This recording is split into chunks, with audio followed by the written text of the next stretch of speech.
the inner world part, which is your values, the way you work, the way you see success, and all of this. And we try to align all of that. And that's why I use a lot of journaling in as a support, especially for the inner world part. So I send my coaches prompts in relation to our discussions. So they write about them. They consistently, try to go deeper in their inner world. So the sessions that I do in that sense are not just guiding, but it's more an inner work, for the person. So the person, yes, becomes a better leader, but also becomes a better themselves. They become better at themselves, let's say. Hello and welcome once again to the Leading with Integrity podcast. Have you ever heard of the idea of grounded leadership? If not, keep listening to find out what it is, what it means, how it works, because I'm joined today by my next guest, leadership coach Anil Erkan. We'll be hearing how he took quite an unusual route from a finance and risk management career into the leadership coaching world. That one experience, that one encounter that led him down a different path. We'll be talking about grounded leadership, about trust building, about self-awareness, authenticity, their role in leadership and beyond, as well as things like times of change, dealing with uncertainty, and some of the bigger challenges that leaders in those large corporate environments may face. So there's some interesting topics we're going to be covering today and a great guest to talk them through with as well. If you're enjoying the show so far, hopefully this isn't the first episode you've listened to, but if you want to go deeper into the real human side of leadership, the messy bits, the growth moments, the I hope no one notices I'm winging it phase, then come along and join us at my Integrity Leaders online leadership community. Head over to the website. It's leadingwithintegrity.co.uk. That's in the show notes and on the screen if you're watching the video version as well. On our website, you will find a few free guides, practical tools. There's my Leadership Heroes quiz there. The real magic, though, is in joining the community itself. It's a people-first, sci-fi flavoured leadership crew for anyone who wants to lead with more confidence, clarity, and integrity, as the name suggests. Even if you're not sure yet whether you're a real leader or not, in inverted commas, for those not watching the video, it's still the place for you. You can join for free as a leadership explorer. You can connect with leaders like you. You can get the support you wish you'd had on day one. And there are as well paid options with more content, more features, higher levels of access, if that is for you as well. So there's plenty of options to consider. There's 3 options to consider, but you'll find out more on the website. As I say, the link's in the show notes. If you have questions, message me anytime. My LinkedIn details are down there as well. And yeah, share your leadership stories.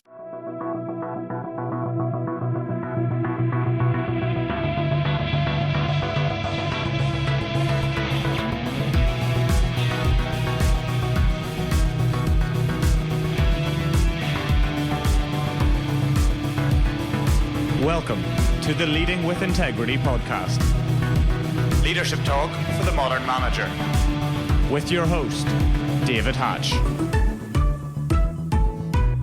Anil, welcome to Leading with Integrity. It's lovely to have you on the show today. Thank you. Thank you for having me. Over to you, really. Tell the listeners a bit about your career so far, what you do today, why you do it. Yes, thank you. So I'm a leadership coach. But my career started off from normally coaches are known to be from people side of things or HR or the softer side of things. I'm coming from a accounting and finance background, and I transitioned into internal audit, risk management, and internal controls along the way. And the later years of my career, I finished off as a head of risk and mainly a risk person. I've been doing board roles in terms of setting up risk management systems in companies as well before the coaching journey started. So I've worked in companies like I started my career with Arthur Andersen and then moved to Citibank and to PricewaterhouseCoopers and so on and so forth, and big Turkish companies like Sabancı and STFA. So I have a good amount of corporate background and corporate experience that I bring to my coaching. But my coaching the journey started with my training in 2018, and in 2019 I just started, this journey, and I left the corporate at that time. And since then, yeah, I've been, and then we have a company now in Turkey, Paramita Partners. I'm one of the co-founders. We serve corporate clients both locally and internationally. We all the partners also have their own individual portfolios. So it's it's all about coaching now. And it sounds like you got plenty to keep you busy as well. So yeah. Yes, yes, thank you. I mean, I don't see coaching as work. I Yeah. I like what I do, and I get paid for it as well. So that's a very win-win situation. These kind of things I believe are hard to do as a job. I think you have to be really passionate and really like it. Mhm. Yeah, so it's for me, it's just trying to help and guide people as much as I can. Yeah. Yeah. No, it's I think it's quite an unusual background for a leadership coach as well, I have to say. Was there like a reason? Was there a trigger? Was there what kind Yeah, of actually, gave you the leadership bug, if you like? it's a very there's a small anecdote to go along with how I started, because so I was practicing Dharma, as you can see from my nice painting of Buddha. And I started to meet a lot of coaches when I was practicing Dharma. We had a teacher in Turkey, and there was lots of coaches, and one of them was a coach for a long time. He had his own training as well, like he trains people to coach. And one day, in his training, he needed someone to be coached by his students, and somebody canceled last minute or something, and he was like very urgently looking for someone. And we have a group, a WhatsApp group, and my wife was like, why don't you go and like help him out, because like he needs. I was like, yeah, it was the weekend, we were home, it was rainy, so I just went to help my friend. And I run over there, like, what do I do? Nothing, you just sit down and answer questions. Okay.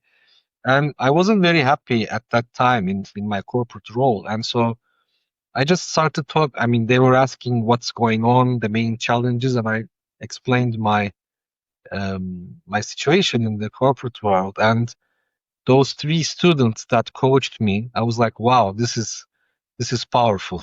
I need to learn this. And at the end, I went to him and I said, sign me up. I'm coming.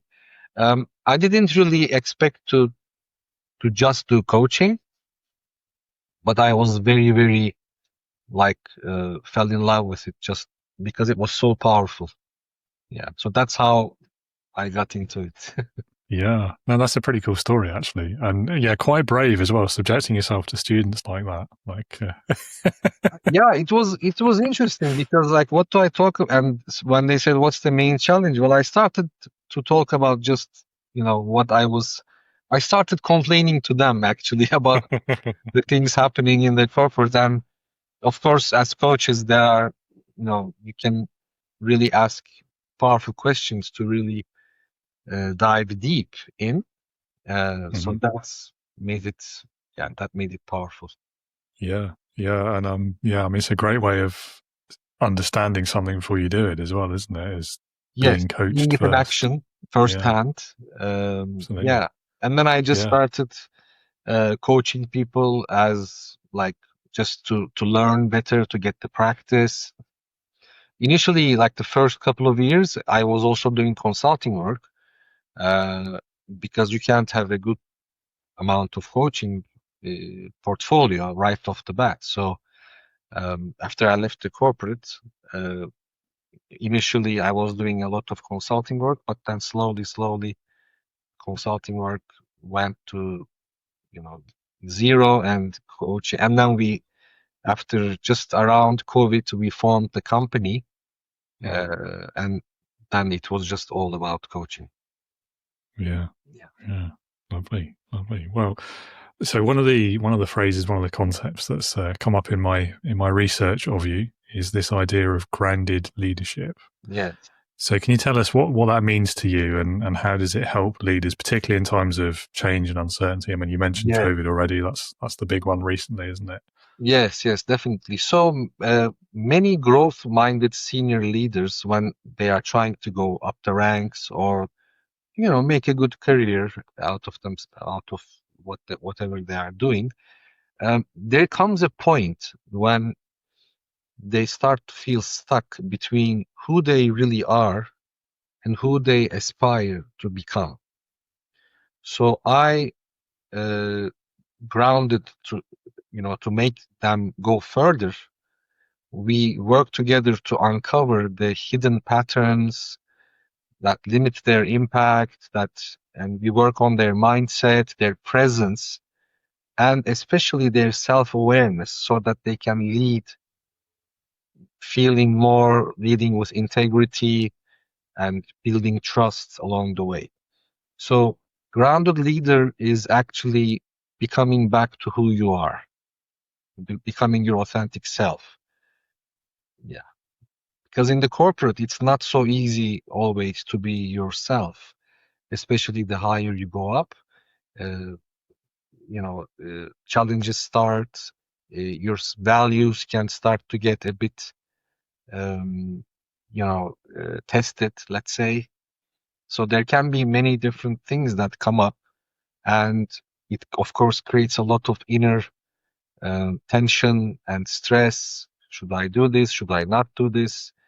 If I do this, will I lose my job, or how will my career get impacted? And all of these things. And they could also be ethical things, by the way. I'm not hinting at unethical things either. But so bringing someone back to themselves is being grounded, being who you are. I've not spent a lot of time in big corporates, I have to say. I've seen it on a smaller scale in smaller businesses as well. But there is this kind of, it's almost like an indoctrination, isn't it? Where everyone almost gets like cloned in terms of their personality and their workplace behaviors and things like that. And like conformity is given too much of an emphasis, I think. And my assumption has always been like the bigger the organization, the worse that is. But I don't have any data to prove it. Yes, I mean, it can be. It also depends on the tone set by the leaders and the tone at the top. But let me give an example. Let's say a person, and I work a lot with like this style of leaders, or this in these situations. They get promoted, they get into the executive committee, for example, and of course these are already successful people, and they already know what they are doing technically, but the executive committee is a totally new environment. So how much do they talk? Do they talk at all? Do they, if there is anything they're opposed to, do they oppose openly? Or is there a separate culture there? Like, how can they be just themselves? Should they be just themselves? So we try to look into how they can transition into that by keeping that grounded nature of things. Because when you talk, and if you're saying something wrong or that's not really taken well, then they feel maybe threatened, or it's risky in different ways. So how can they be there, be present there, and to be themselves at most possible way? Yeah, I think it does take a lot of courage to be able to do that. I think particularly in that sort of culture where it isn't always encouraged. Let's put it politely. Yeah, so that's what you have to basically read the room and see where you fit into that room. How do you feel? Um, so it doesn't mean that you have to do just what you think, of course, but uh, how do you blend in? How do you not lose yourself, but also adapt? And so that becomes tricky because what generally corporate leaders along the way in their career face is you start off whenever somebody starts after college, university, and they get into the corporate world and start working, especially the first 5 to 8 years. If you do what you're told, if you do it well, if you work hard, you go up the ranks. Like there's not going to be too much uh, obstacles along the way. But after being a manager or a senior manager, I mean, titles are not so important, but those levels, uh, the road to go up is not your technical know-how and your hard work. Yes, you may still need to work hard, but it doesn't guarantee your path upwards, is what I'm trying to say. So then you need other skill sets. You need leadership qualities. You need communication qualities and when to take decisions, how to take decisions. So all these different skill sets and your technical know-how still has to be there, etc. But then it becomes a totally different game. So the first 10, 15 years is a different game. After that, it's a different game. And if you can adapt by not losing who you are, you're going to be a senior executive, successful and happy. Yeah. I mean, that's the goal, I guess. You mentioned earlier about hidden patterns that can hold people back. Can you give us some examples of those? Yes, so there's actually, yeah, I mean, I can give from people that I'm working with, of course, without giving their names or etc. But I'm working with a senior leader in a finance industry, and he was just like I was mentioning. So he's a very hands-on leader, and his pattern is to manage very directly. So now, and that's how he had this success. So that's what he knows what to do. But now his team is much bigger and he has only now 4 direct reports, but the levels have increased and the number of people he's managing is now much, much bigger. So now he can only lead by direction and by letting go and creating the space for these direct reports to do their job well, rather than getting his hands dirty and doing. And that, of course, creates a lot of inner tension because you have never done this before. And you feel like you're out of control because if you're not doing it and they are doing it, if you go too deep, you're going to disturb them or, create an environment where you're micromanaging, maybe even depending on how much you go deeper on it. So the patterns are really our personal patterns. Or communication. If you went up the ranks with what we call the driver voice, which is very a voice that's more direct, more demanding, more not aggressive, but more very to the point. But then when you have a team and when you go up the ranks, maybe you have to have a supportive voice. So your pattern of communication may need to change. Now, this is hard because if that's what you know to work internally, and somebody says, well, we need to change that, the mind doesn't easily accept because it has worked. There's proof. There's data from the past, but it doesn't mean it's going to work from this point onwards. So this is why acceptance and looking inwards and making the person look inwards to find the courage to initiate these communications is what we work on. So we try to dissect the pattern and the roots of the pattern so that we can, we don't want to let go of the directive voice, for example, but we want to make sure that in a necessary context, the supporting voice can be put into action, which means you need self-awareness and you need intentionality. Maybe I can go deeper on that. So let's say I'm in a meeting, or this person is in a meeting, and his normal self is to go with a driving voice.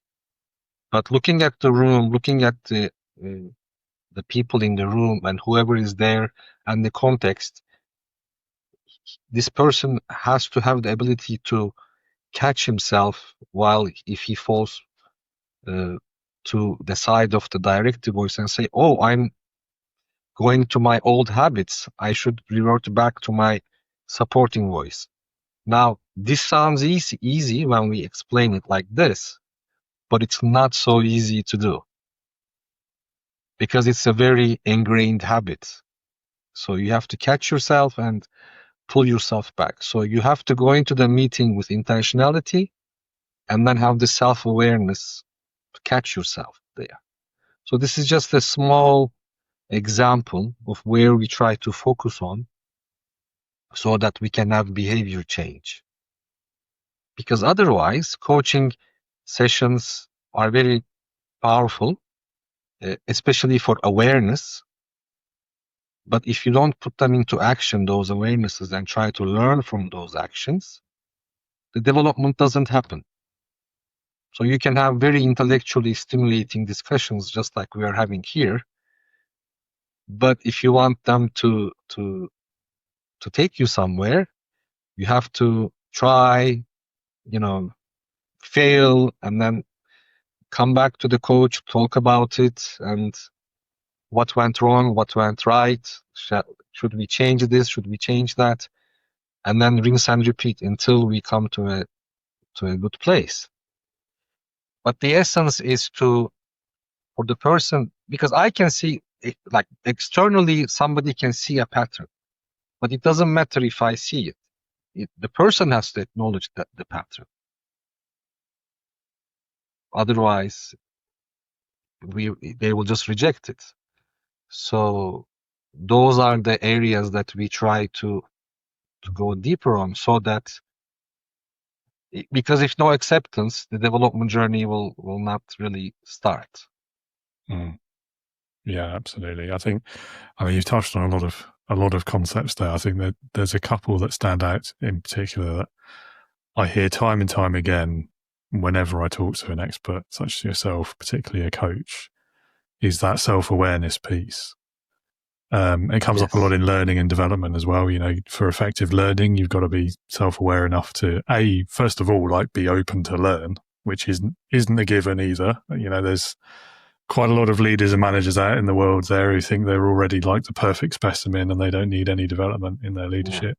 Yeah. Ironically, they're usually the least effective ones. Exactly. Not sure why that might be. Well, because we are accepting that this is working, but everything is changing. So when everything is changing and you are being static, there will come a point where it's going to stop working. So, like now I'm 52. Even when before I was in my 50s in the corporate, the new generation that were coming in have a totally different way of looking at work-life balance, like remote work after COVID has become a thing. And so it's a totally different dynamic. So as a leader, knowing these concepts is not enough. Understanding how these people are thinking, what's important to them, listening. I think these are the critical parts. Otherwise, we would just feed everything into AI or some powerful computer and we would get all the answers. And Unfortunately, well, that doesn't work. give it 10 years, that might be where we are. Who knows? I mean, it is an intriguing one, though. I think it also gets tied up in some of these big myths about leadership as well that we hear quite a lot. One of those being, of course, the classic misunderstanding of what leadership is about, and feeling like you're the one who has to have the answer and that's your role in the situation, which I think I'd like to say it's been disproved, but there's still plenty of people under that misunderstanding, aren't there?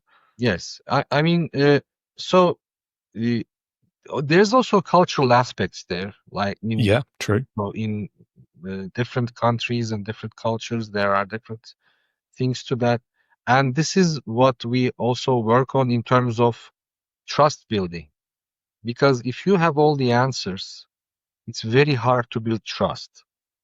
And let's look at leadership definition in a very basic way. What is leadership? Like, if you Google leadership or go on LinkedIn and look at leadership, there is like so much definitions and so many articles and sources. Basically, leadership is how to activate people to take action, to guide them to do certain things. This is the very, very simplistic, of course, way of looking at it. But even if we just take that simplistic definition, if I'm to drive people for certain actions, initially they might start off with trusting me, and they say, okay, Anil has a nice CV, he looks like he knows what he's doing, let's do what he says. But after, if it's not working, or if there are issues that I didn't tell them about or something, they're like, yeah, maybe he's not really like, so what do we do? And when they come back, if I just push them away and say, yeah, I know, I have all the answers, and I talk like that, of course, what that will bring is that will deteriorate the trust. And when there is no trust, there is no communication. Well, there is, but it's ineffective. So trust to enable effective communication is this. If you trust me and there is something you don't agree with, you will tell me. In the corporate landscape, what this means is, if I tell what I think to my boss, I won't get into trouble, or I won't be like, my performance will not be impacted by this, or things like that. So if I have that trust, I'll openly say, yeah, I mean, I'm seeing this from this angle. It doesn't seem like that. And when you have that conversation and you create as a leader that safe space, then what happens is, even if it doesn't go their way, there generally is a place of understanding that happens in that conversation, and they will still go and do it. What will happen is they will feel more connected to the cause and what you're trying to do, and because there was an agreement in that conversation, the accountability is also going to be there. And so when you're doing something with accountability and agreement, the chances of getting good results are higher than the opposite. Like, if you play it out on the opposite side, if there is no trust and you come to the leader, you go to the leader and say, well, I don't know if you're not going to really say all these things, but you might just bring it up. And then if you get a pushback, you'll just say, okay, you'll go do it, but you're not really doing it because you believe in it anymore. You're just doing it because you were told to do it. And so what happens is, after, if it doesn't work out, or if there's a problem or something, and then the leader says, well, what happened? And, we talked about this. Well, I just said I would do it, but I didn't really, I knew this was. So the person will probably not really, is that person going to feel accountable? Probably not. And so the way they're going to do that thing, whatever that is probably not going to be, when you do something you believe, the energy you put, the way you try to finish it off and to get it done. And if you do something you don't really believe in, you're probably going to do the minimum requirements, or like you're not going to, even if you're a professional, your inner world is not going to let you do it as if it was the other way. So the results are probably going to get impacted accordingly. And of course, this is going to create an atmosphere, a climate. And when the climate is not good, it just starts to go downwards. So trust is very, very fundamental. Yeah. No, absolutely. Absolutely. I think the easiest example to talk about in this context is like time, isn't it? And that whole discretionary effort conversation. I don't know that I like that example though, because I think we're moving beyond the time equals productivity phase of work. At least I hope we are. Like, it's not about being at your desk 9 to 5 anymore. It should be about the output and the quality of it. So if we put it in those terms, like, if you don't have trust, I think everyone has like levels of performance, levels of quality of their output, right? And I think if the trust isn't there, if the buy-in's not there, if you're not, as a leader, inspiring people to do their best work, for whatever reason that might be, whether it's the culture, whether it's, you just don't communicate effectively, or you're maybe not a very nice person at work, we've all been there, then you're going to be less likely to see that kind of that top level of performance from your people. They'll do that, to start with, they might sort of drop from top to maybe like good enough. Like, I'll do enough, but I'm leaving on time today, so you're not getting the most out of me. Yeah. Or, and over time that will slowly degrade further and further until you have these phenomena like quiet quitting and, just people are totally checked out. They do literally the minimum, and that's all you'll ever get then. Yes. And then finally they'll just leave. Yeah. And the speed that you go from that top to the bottom is flexible as well, I've seen. Oh, yeah. And it doesn't take long for all of these to happen. Like 6 months to a year is already enough to just go very fast. It doesn't really matter if you're remote or like it's No. I think there's a relationship to like the severity of the issue as well. Like, if there's like one really bad thing happens, it's going to be like almost overnight probably. Yes. Whereas if it's just like a gradual decrease over time, like probably a lot of companies saw because of COVID, for example, then you could almost like not notice it until it's too late in that sort of situation. Yes, it's true. But yeah, the foundation is the trust, and it's not just about, when I say creating a safe space, I'm talking about not just like it won't impact the other person's performance or something, but the psychology of feeling safe and being taken care of, that builds trust. And for that to happen, leaders also need to show some vulnerability when they make mistakes, that they accept these mistakes and they have these discussions. Like, one of the things that we, that depending on the context, but just to give the example, we make them do, sometimes I make them do sometimes mistakes meetings, which is, maybe you have heard of them, I don't know. So everybody talks about their mistakes of the last month or something. And and if you as a leader can kick off that conversation, and then people start to, talk about what was their mistake, and then you start to hear conversations like, why didn't you tell me? I could have helped you. Or why didn't you mention this? Like, and it starts to create that really team cohesiveness, that bringing the team together. Yeah. I mean, I don't know what we would have called it. We would have like, I guess, corrective reviews, that sort of thing. But I find, it's very difficult to do that in a constructive, productive way, because especially if there's a pressure kind of situation, like the natural inclination is it very quickly turns into blaming rather than learning. And I think that's a real challenge for leaders as well in those scenarios. But that's exactly how the leader should be. Like, the leader is going to be running this meeting or get together or workshop, however you want to call it. Yeah. And that's why when they're first going to be vulnerable about their mistake, and then one or two people can start like to popcorn talk, it might not happen immediately in the first one. But if people consistently see that this meeting is happening and there are people that talk about their mistakes and nothing is happening in a bad way to them, then it starts to bring it up. Because talking about a mistake, very interestingly, also brings relief to people.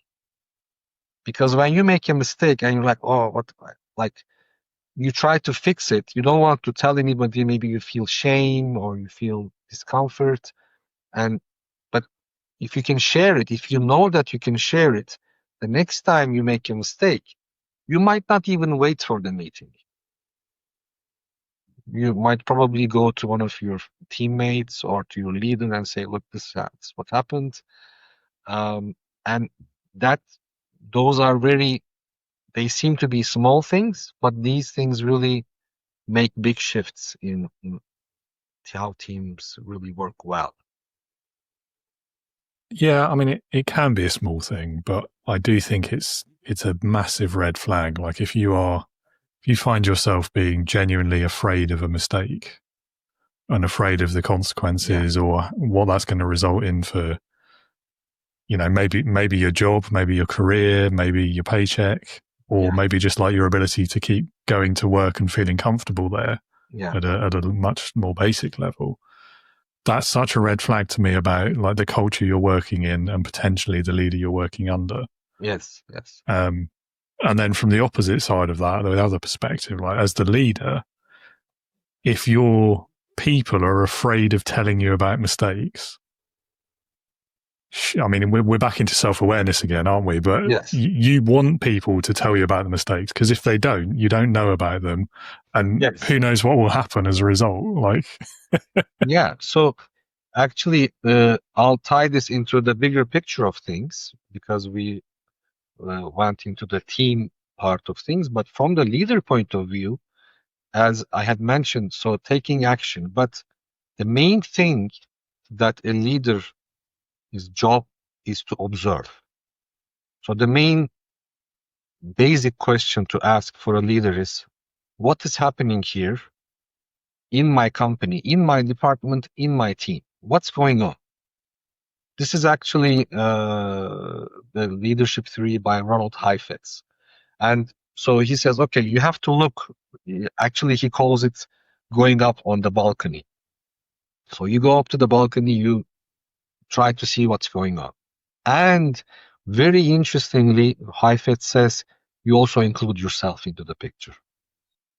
Am I also part of the problem? Am I doing something that I should be changing or not doing, or whatever? So you make that self-reflection and you look at what's going on. So you have an assessment. Now, actually, in his book, I think he says 50% of leadership problems are diagnosis problems. So if you diagnose it, if you have the diagnosis wrong, it's going to be harder to move things along, because like a doctor, if you have the diagnosis wrong and you give the wrong medication, that's going to I mean, at the end, maybe you'll figure it out, but it's going to be a tough period. So diagnosis is very powerful and very important. But how do you then do powerful diagnosis? What do you need? You need two things. You need information and you need data. Plus, you also need your self-awareness. Because if you are also afraid of failure or things that, like your career, all these things, those might have an impact on your decisions or the things or you might see things the way they are not really like that. So your inner world as a leader has an impact on your perception. So you really have to have that inner self-awareness in a very strong way. So once you have that, so how do you get the information and data? So data is what you get from your company's systems or your But information is what you get from your people, the things that are not in the systems. And that's where you need the trust and communication. I'm not talking about people telling on each other or something like that. Having that open conversation and communication gives you the information. And that's why when I work with leaders, one-on-ones, we always change the one-on-ones.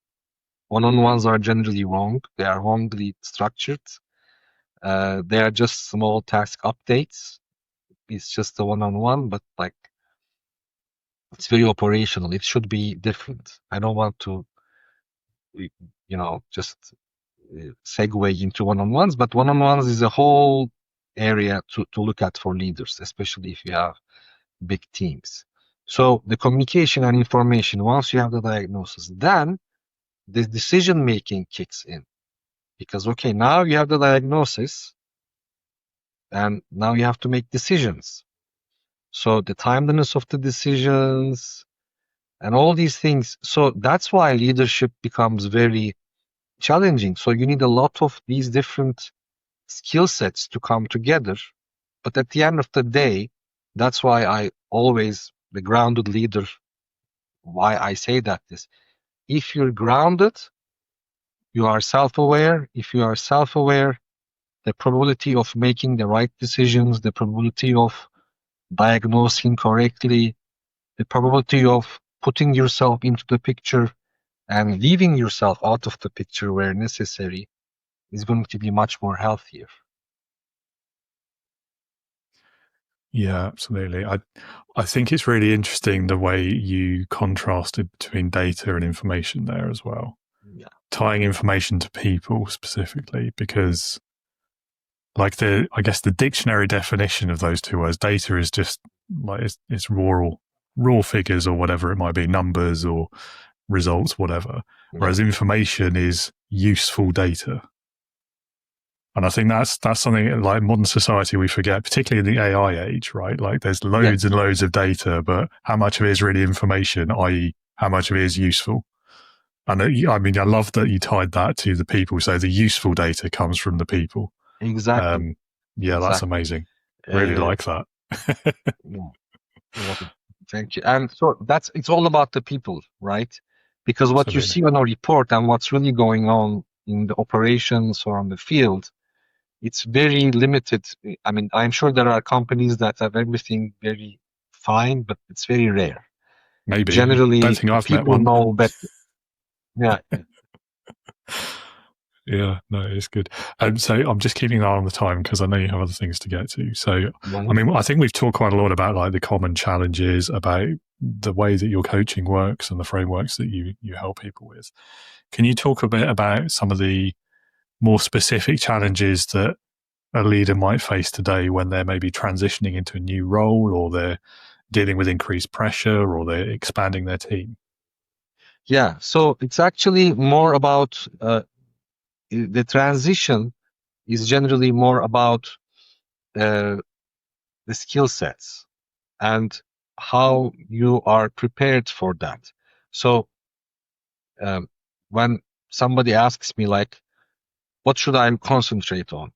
Now, of course, it depends on the person, but just as I was mentioning a little bit a few minutes ago, there's a couple of things that are apart from self-awareness. Like self-awareness is, of course, a very main pillar and all of that, but strategic thinking and decision making.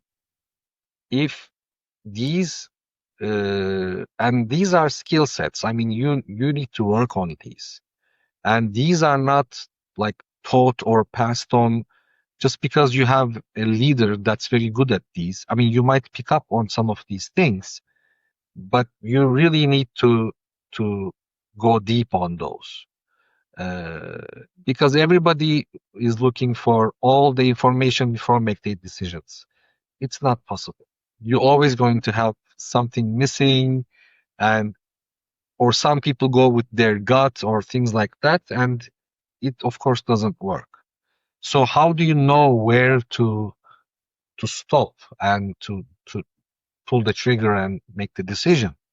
So And how do you strategically look at all of what you're doing, what your department is doing, or what your organization is doing? So those two, I believe, are critical for the transition. And so the way I try to implement this in what when I work with people is I do what I call development sessions, and also what I call I guess we can call them the normal coaching sessions. So coaching sessions are actually a tool for awareness, and you get the awareness. But as I mentioned at the very beginning of our session, awareness is not enough. Then we follow that up with action, and we, that rinse and repeat process I mentioned. But before that as well, if we are going to work on these skill sets, we read a lot of resources, books, articles, podcasts like the one we're doing here, and we try to extract the information so that they get the learning from it. I don't teach people, by the way. I mean, I'm not teaching people in sessions, but the development session is where I use the information in the resource to ask powerful questions to connect to their realities. So then they are internalizing the information, but also relating it to their situation and to their context. That's powerful. Is it enough? No. Again, the action is critical. So always putting it, trying it, and trying to see how it works. Does it work? Did I have some inner world area that prevented me? Like maybe in a meeting, my communication wasn't good enough to implement this. So then we dive into that. So it's a bit of a there are different areas that we try to work on in transition. One is, of course, the self-awareness. The other is we decide on the skill sets necessary to improve on. When I say skill set, it's the development session, it's the learning, and then the inner world part, which is your values, the way you work, the way you see success, and all of this. And we try to align all of them. And that's why it never came up so far, but I use a lot of journaling as a support, especially for the inner world part. So I send my coaches prompts in relation to our discussions. So they write about them. They consistently, try to go deeper in their inner world. So the sessions that I do in that sense are not just guiding, but it's more an inner work for the person. So the person, yes, becomes a better leader, but also becomes a better themselves. They become better at themselves, let's say. That's a good say. Yeah. A concept that I've been really fascinated by for a while now is this idea around quality decision making. Mm-hmm. And he mentioned just now about like you're never going to get perfect information. You're not going to be able to make a perfect decision. And I think one of the big reasons for indecision in a lot of leadership roles, positions, individuals, even in their lives, is you're hanging on for that perfect decision. You think if you just have enough information, you just wait enough time, or whatever else it is, you'll make the absolute perfect decision. Everything will be great. Yeah. What I like about that idea of quality decision making is you're accepting that perfection isn't achievable, and then you're understanding like what is the quality level of my decision, where does it sit on that scale, and having that awareness of that before you so you're not, it's expectation management in a way, isn't it? You're not expecting perfection in the result either, but you're also acknowledging that, if it's a low quality decision, let's say, then you're acknowledging the fact that you might change that decision next week. Yeah. Because again, like another thing people do, once that's done, decision made, wash their hands of it, don't need to think about that anymore. Yeah. Whereas quite often things change. Exactly. And you need to change the decision. Exactly. And so in terms of the inner world part of things for the decision is, when you make a decision for a certain result, for a certain output, just like you were saying. But in terms of, again, what you were mentioning about expectation management is, if that output doesn't happen, other outputs are going to happen. And you have to have the ability to predict, if that what I'm looking for doesn't happen, what may happen, and get the organization to, first of all, you have to accept, like, if you are going for one side of the coin, you have to accept the others. This coin has the other side as well. So that has to be internalized. So when you're making a decision, you're not making it for A. You're making it for A and B. And that has to be openly discussed. But generally, nobody wants to hear the bad things. So only the A is very polished in presentations and in meetings. Like, yes, this is like, and nobody really goes near the B.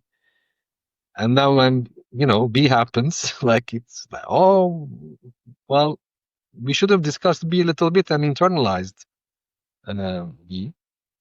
So, and that's where leadership becomes important. So not just taking the decision, but making the people digest this with the B in it. Absolutely. And I guess like your past career history is probably quite helpful in that, like the best case, the worst case, the in-betweens and all of that sort of thing. Yes. So in terms of risk management, exactly. Risk management is actually the science of decision making. So when people were asking me, like, what are you doing? I'm just helping the board make decisions. It's showing them what can happen and what cannot happen, and what they need to know before. So if they know the risks, they can make better decisions, basically. And actually, leadership is no different. You have to know, as I was saying, the A's and the B's, with whatever information you have, and go from there. Indeed. Well, hopefully we've got time for one final question for you. Yes, of course. Because this is my favorite one, so I have to ask everyone. Okay, so it's called Leadership Heroes. Leadership Heroes. So the question is, if you could pick one person, but they could be literally anyone you could think of, so they could be alive or dead, past or present, real or fictitious even, but it's got to be somebody who, in your opinion, would perfectly embody leadership. So who would that person be for you and why? Yeah. So it's Atatürk. Atatürk is the founder of Turkey. And the why is, of course, a long story, but the way we have to go into history and what he did and all these things, but the way he had a team at the top and the way he managed the team, the way he listened to the people, and the way he took risks and took critical decisions, because he was an officer in the Ottoman Empire army, and he actually goes against the army to start the independence, to form the new republic, let's say. And so those are, if it would have gone wrong, maybe we would have talked him as a traitor, because if the empire had stayed and won, he would have seen as a person that had gone against the structure. But apart from that, his communication and his executive presence, actually, I don't like to call it charisma, his executive presence, even nowadays, he's still very prominent. He's very well known, researched, and so definitely Atatürk would be the main leader. Yeah, for sure. Yeah, and I think you get extra points because nobody's chosen him before. Oh, okay. So that is, well done. and such an interesting character from history as well. Yeah, I mean, I'd heard the name at least. I don't know a lot about him specifically. I know a little bit about the Ottoman Empire, which, again, like it feels like one of those things that was lost to history a little bit. Like, nobody really mentions it, but it went on for, was it like 600-700 years? Very long, very long. I mean, like, of course, it's quite long. And yeah, it was different in its ways. And so the empire, of course, basically what we were taught in history class was that the way the empire was ruling was like if they needed resources, they would just go and conquer. And so the first, and then they would tax, of course.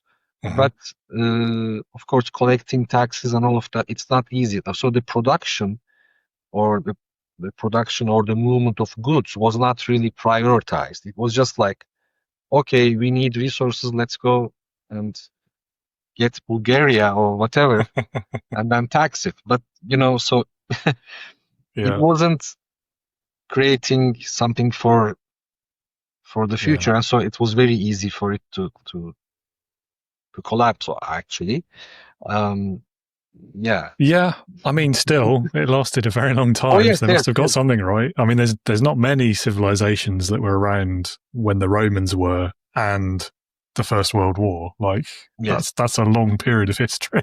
Yes, definitely. Yeah. It's a very strong empire, of course, and strong history. And so going against that and then forming a republic from that is, and then fighting all the different nations because actually, if you look, it came so small. Turkey became the size of similar to Switzerland, and then it went back to regain the territories back with his leadership and genius, let's say. Yeah, that's interesting. Well, you've inspired me to go and learn more about him. So thank you. Thank you for having me. This was great. I really enjoyed it. Yeah, it's been a really good conversation. Thanks for your time. And I will get your website links and things and pop those in the show notes so that everyone can learn more about you if they wish. And thank you. Yeah, that's all we've got time for. So thank you, Anil, for being with us. Thank you so much. And very nice. And hopefully we'll do it again sometime. Yeah, absolutely. Welcome back anytime. Thank you. Huge thanks to Anil for that conversation today. Hopefully he made his next meeting on time and I didn't keep him late. But some great topics covered there and really interesting bit of history there at the end as well. That's a period and a location of history that I, for one, need to learn more about, and he's piqued my interest there, so I'll definitely be going and doing that. Listener, viewer, if you would like to learn more about Anil and the work that he does, the website links and a couple of socials, at least one, will be in the show notes. So pay him a visit, drop him a message, reach out. I'm sure he'd love to hear from you.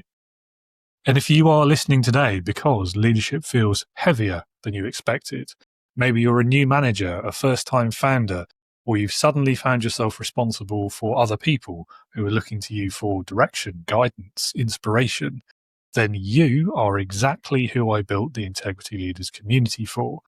Come and join us today. You are welcome. You are invited cordially. Inside, you'll find support, training courses, relatable other leaders that you can connect with, and a place where you don't have to pretend you've got it all figured out already. So whether you are feeling like an imposter, whether you're struggling with burnout, or you're just trying to lead your team without turning into a corporate Sith Lord, you don't have to do it alone. Click the link in the show notes or head to leadingwithintegrity.co.uk to join us today. Or if you would like to talk through it first, learn more about it beforehand, drop me a message on LinkedIn. Genuinely, I would love to hear what you're navigating, what you're struggling with, what you're looking to learn. Because whatever stage of your leadership journey you're at, there will be a seat for you at our table. And I hope to see you inside very soon. That's all I've got time for this week. Join me again next week when I'll be chatting with my next guest, Pascal Umbert. We'll be talking about all sorts of things: productivity, patterns, leadership, why your internal wiring might be holding you back from the success that you want as a leader, as a business owner in life. And of course, with a subject like that, we're going to be getting into things like nature versus nurture and authenticity, etc., etc., etc. It's a great conversation. I'm looking forward to it. I say that, I've already recorded it. I'm looking forward to listening back to it in the edit before next week. Hopefully you're going to look forward to it now as well, and you'll be joining us next week to hear more about it. Thank you so much for being with us today, and until next time, be a leader, not a boss.